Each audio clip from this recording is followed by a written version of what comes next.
Hi, friends. I am back. I figured out a new setup. So, what I want to talk to you today about is um, coronavirus. And I know that this topic is it's everywhere and it's getting tired, and people are really frustrated and scared and don't know what's going on. And I get that. Coronavirus panic is what's going on. Um, I want to try and help a little bit. Um, This is something that you should be taking very seriously. This is something you should have always been taking care seriously and keeping clean and keeping healthy and doing things to keep the spread of illnesses and flus away from other people. Things you should have already been doing.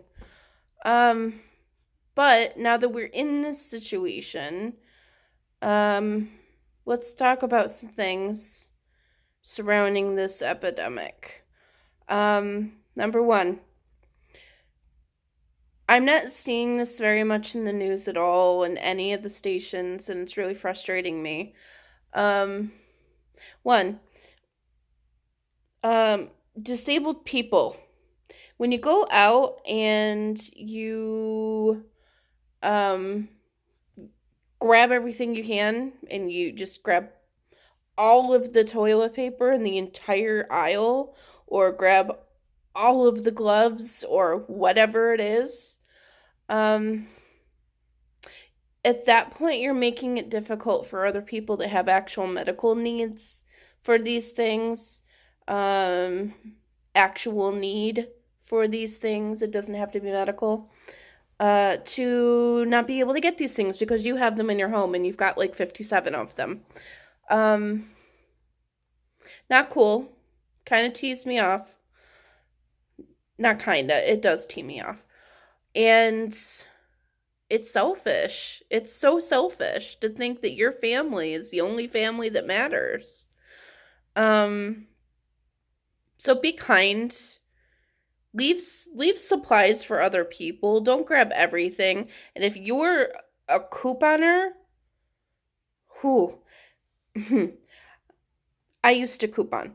If you were a couponer and you're not using your abilities to stock up for yourself and other families of need, that's a wasted opportunity there.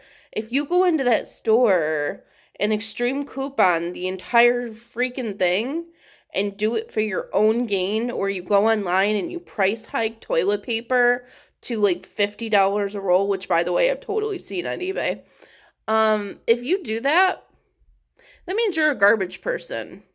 You're taking advantage of a situation where people in droves have died.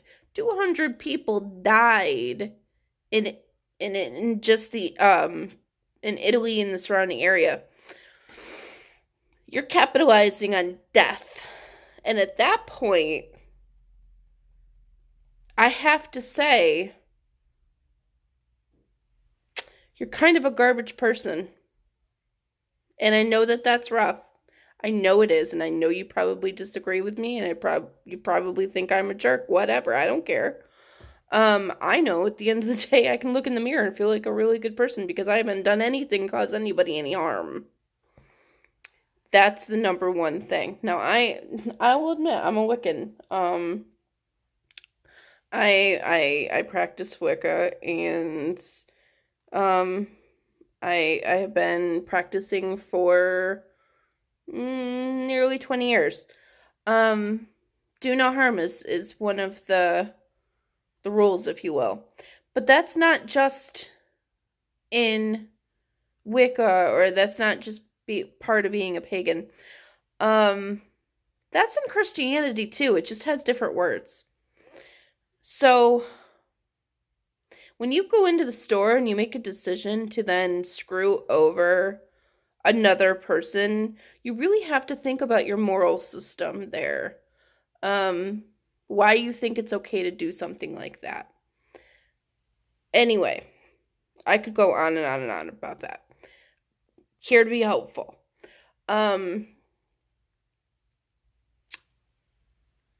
What we're finding is that rules and laws and things that we just thought were very set in stone all of a sudden can be changed just by another law, another addendum, another state of emergency announcement. Things that we thought were just the way it is, all of a sudden can be changed. And that's really frustrating because the disability community has been discriminated against and has been punished for having a disability. And all of a sudden, the accommodations they needed to make it so that they could live in the community more independently, or, maintain a job, or any of these things, all of a sudden, we're just throwing that out the window and saying, well, yeah, it's an emergency. It's the coronavirus. Of course we're going to do these things. Of course we're going to close down entire companies for almost a month. Of course we're going to shut down all of the schools for almost a month. And in some states, of course you don't have to pay rent or mortgage for this time period. What? When the disability community came in and said, hold on, I need these accommodations in order to maintain my job, or hold on a second, I have a disability that put me in the hospital and I'm going to be in the hospital for a month or whatever, or you don't even know when you can go back to work, but then you're let go from your job, or they're telling you that they can only hold your job for a certain time period. But now, because we have coronavirus and able-bodied people are being impacted, now it's cool. Now it's totally okay for us to make arrangements and accommodations for everyone. Now it's okay. And I'm sorry, I'm really angry about this because frankly, I am one of those people that has a very low immune system. Anytime anybody looks in my direction and has the flu or a cold, I get it. Even so, for the last for the last month, I think, on and off, like not consistently, but on and off, for the last month, I've had the flu or a cold or upper respiratory issue. And no, I don't have coronavirus. I got checked out. So consistently for a month, I've had this illness just lingering over my head. And when I tell you that it makes it really difficult to do your job, it makes it really difficult just to get out of bed in the morning. When you go to get out of bed in the morning and you're just like willing yourself to do it. And then one morning you get up and you try to will yourself to do it, and then you have a seizure and you fall to the ground and wake up 4 minutes later, and you have no idea what happened. You suspect what's happened because it's happened before. But you still have to go to work because there's no accommodation that says that you can call out of work when you've already called out when you had the flu the week before, because people came into work sick because they were so terrified of not being paid because they ran out of sick time too.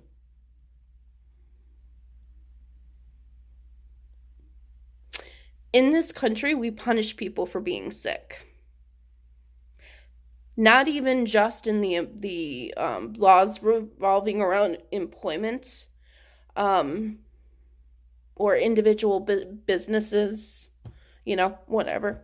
Not even just in that. But imagine, if you will, that you're a disabled person and you take the bus to go to work every day. Only this time you wake up and you find that you've got a fever and you probably have the flu. Um, so you gotta pull yourself together, do what you gotta do to get yourself ready, and you go to take the bus. Only, excuse me, only this time, the bus either doesn't go to your doctor's office or it goes kind of near your doctor's office, but um but it's still a distance. It's still where you have to like wheel yourself for a mile, and there may or may not be sidewalk. Is that something that you are going to want to do? Is it something you're going to have the energy to do? Um cool. Okay. So, assuming that you do that and you get to the doctor's office, you're still taking a day off of work anyway, because honestly, if you've gone to the doctor recently, you're not going to get right in and out. You're going to spend either half the day or the entire day in the office waiting for someone to see you. And that's just your primary. That'd help you if you end up in the emergency room, because you're going to be there for a day at a minimum. So, you see your doctor, maybe, assuming that they don't set an appointment with you for a month later, when you're already better, or, really, really sick and end up in the hospital anyway. If you can't figure out the transportation portion of it, you're not going to even have those experiences. You're not going to get there. If you're isolated, you don't have anyone to take you.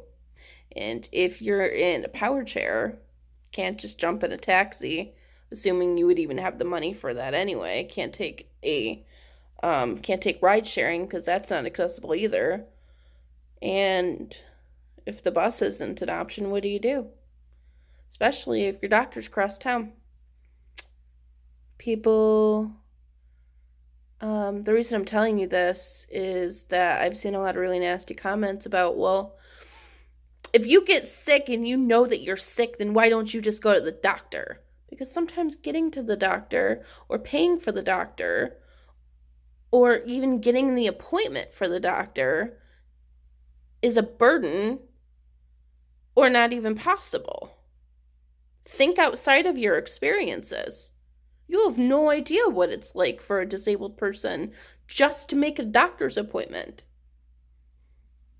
If you don't have the spoons, either because the basis of your regular disability, or the fact that you're sick makes you a lot weaker, you just don't have the spoons for it, and no one can help you, what do?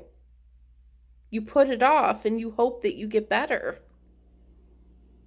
You try to self-medicate. You try to take care of it yourself.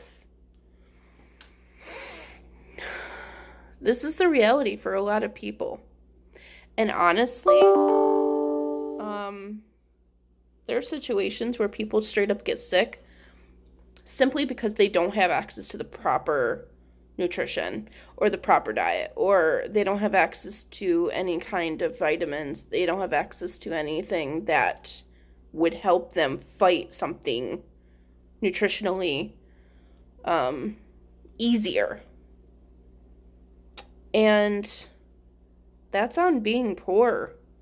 Like, there were days in my not so far away past where I had to make a decision.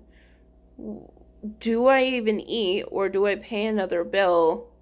And if I don't eat, because I'm pre-diabetic, if I don't eat, am I going to pay for it later? Am I going to get sick? Am I going to get sicker than I already feel?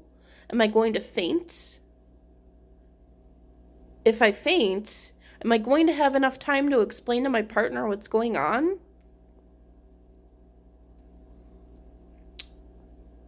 I can tell you, there was one time I did not have enough time to explain what was going on, and I scared him, and he ended up calling the ambulance, and then we had to pay for an ambulance trip.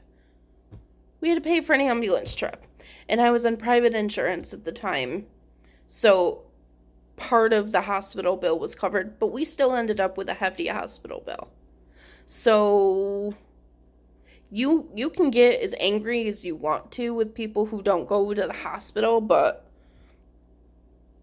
you have to at least look in the mirror and understand that you're talking down to someone who has a different experience than you.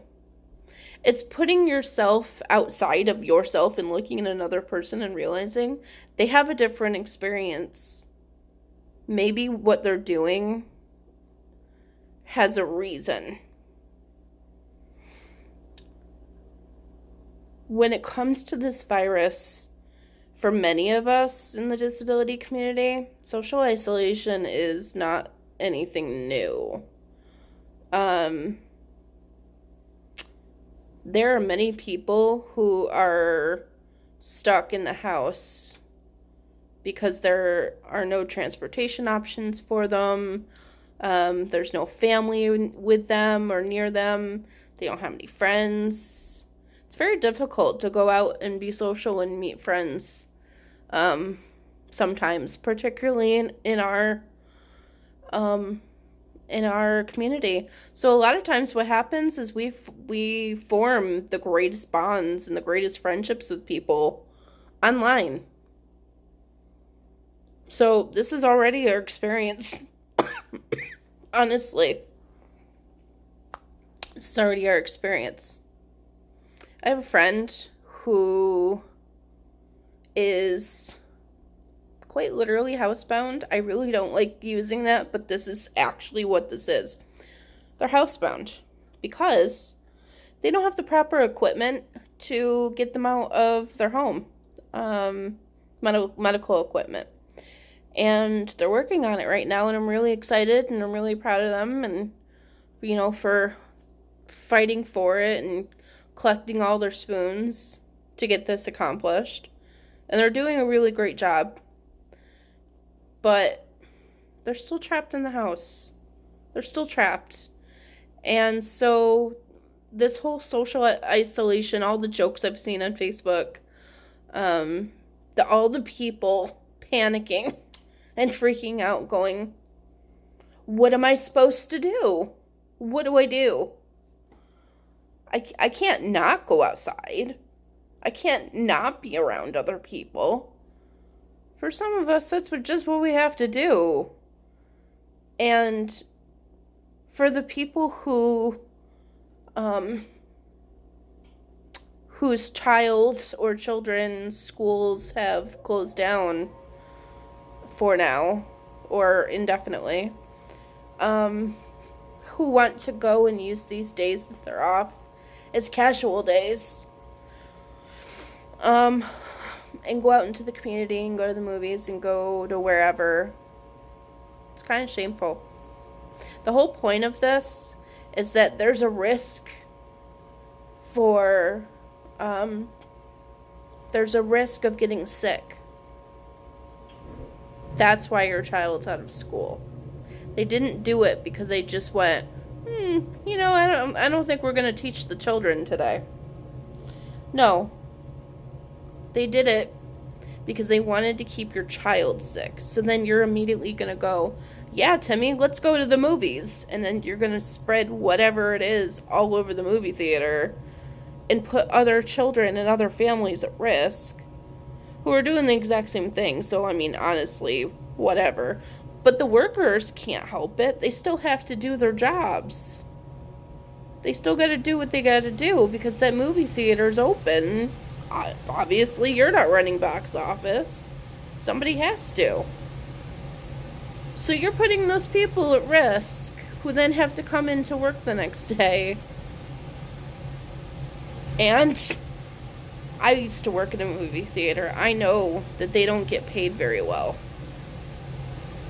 So if that person gets sick, they may be able to afford going to the emergency room or going to an urgent care.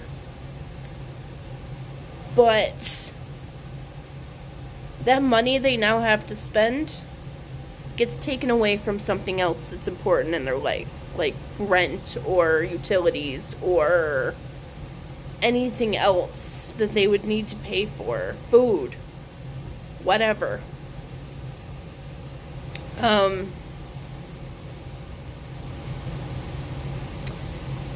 When it comes to this virus, I've seen a lot of ugliness, and it's really embarrassing because I'm watching in other countries and they're all banding together, and they're all in Italy, they suspended all mortgage and rent, and everyone is forced to stay home. But there's no financial strain there. There's no stress, or maybe not as much stress.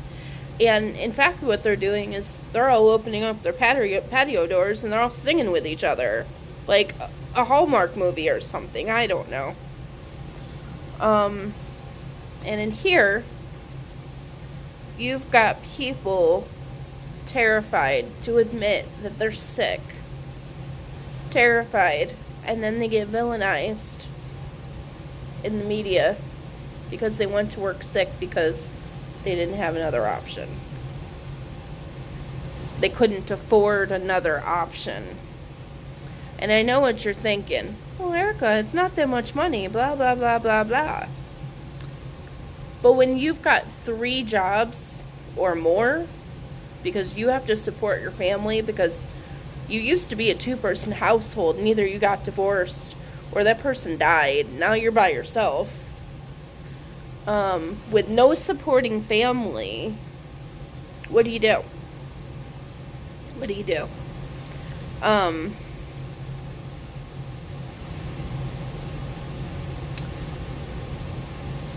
This virus has exposed so many societal issues. So many. Whether it be ableism or ageism. Ageism is a big one. Or shoot, honestly, just like frustration and anger against poor people who don't have the same options you do. Like, all of the people that I know went to the store to get maybe 2 packs of toilet paper, and even that's a luxury. This is not the typical Nancy who goes to the Target and buys all 25 packs of toilet paper. No joke. In my town, my friend went to several stores and couldn't find any toilet paper at all. And then you go on to eBay and you find people price hiking toilet paper. Are you going to eat the toilet paper? I don't understand. If you don't eat, you don't go to the bathroom. Why do you need that much toilet paper? You don't. You're just being greedy. I know. I already talked about this. I'm coming back to it because it just makes me really angry. Don't be greedy. This is what happens anytime anybody gets into a panic. They immediately go into greed, that they have to have more than the other person because that means that they're going to survive and the other person's not going to survive, and blah, blah, blah. Why do you wish that on your neighbor? Everyone should be able to survive. Everyone.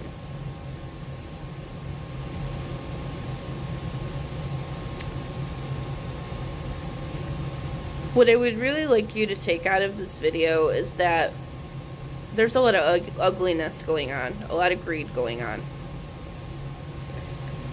This is an opportunity for all of us to come together and help each other and build our nation back up, and build our communities back up, and actually be neighbors. This isn't what we're doing right now. It's not. We should be pulling together right now. We should be like Italy right now, honestly. Just, trying to stick it out and enjoying each other.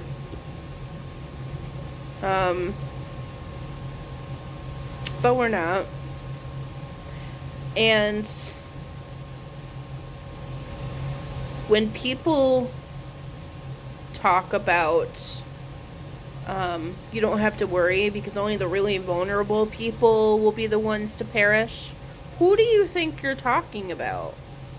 Because I can tell you, you're talking about me, and you're talking about all of my other family in the disability community. You're talking about seniors. You're talking about babies at this point.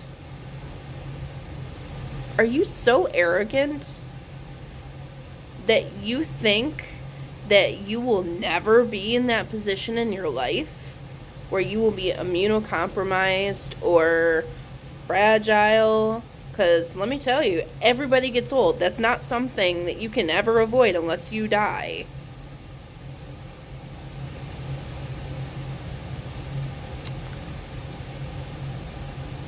No joke. Friends of mine have had to sit there and listen to someone talk about how they're glad that this is going to cull out the weak people. Cull them out like rabbits, like diseased rabbits. We're human beings. You need to check yourself. When you get up in the morning, and I understand that tomorrow is Sunday, but when you get up in the morning, consider for a moment consider for a moment that you are not the only person in the world. Consider for a moment there are other people with access needs and need help getting supplies. People who don't have access to food because they can't get there or because they can't physically carry anything back to their home. That there's going to be people who don't have any access to childcare because they still have to go to work. Consider that not every company is going to be socially responsible. Consider that there are companies that simply can't close because otherwise our entire society would shut down. At least that's what they're going to say. And consider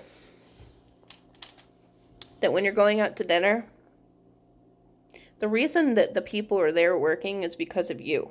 Because you're going in there. Because they need business to stay open. So, don't get arrogant with them. Go in there. Understand that they're risking themselves to serve you.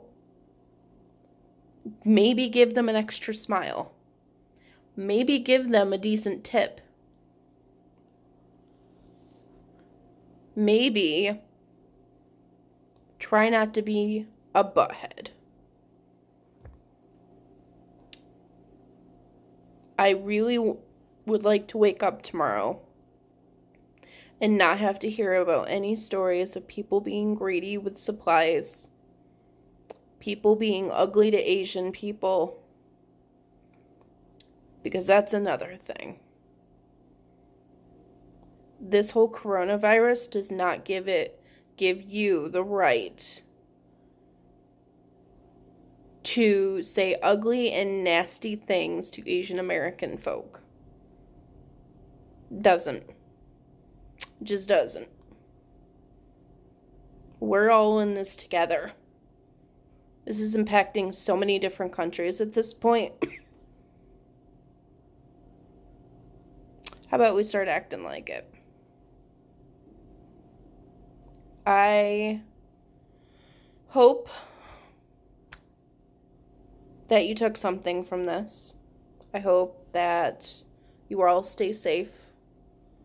I don't wish anything like this on anyone, not even my worst enemy, and frankly, I don't really have any. But maybe this will give you incentive to hold your loved ones a little bit closer, to protect them a little bit harder and to love a little bit bigger. Because frankly, we all need it. We're going to get through this. They say it's only going to be a month.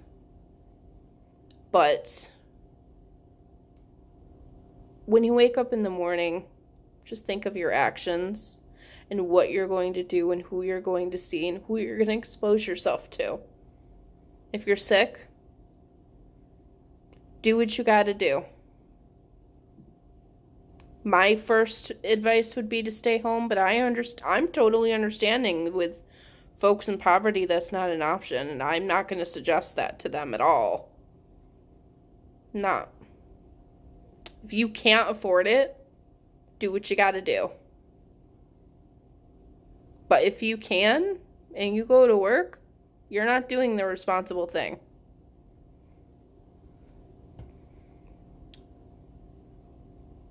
If you have anything that's changing, I'm totally changing gears here.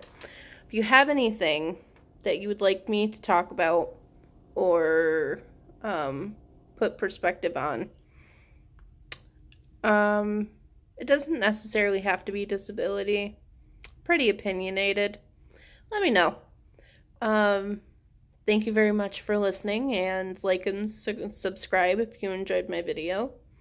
And I guess I'll see you next time.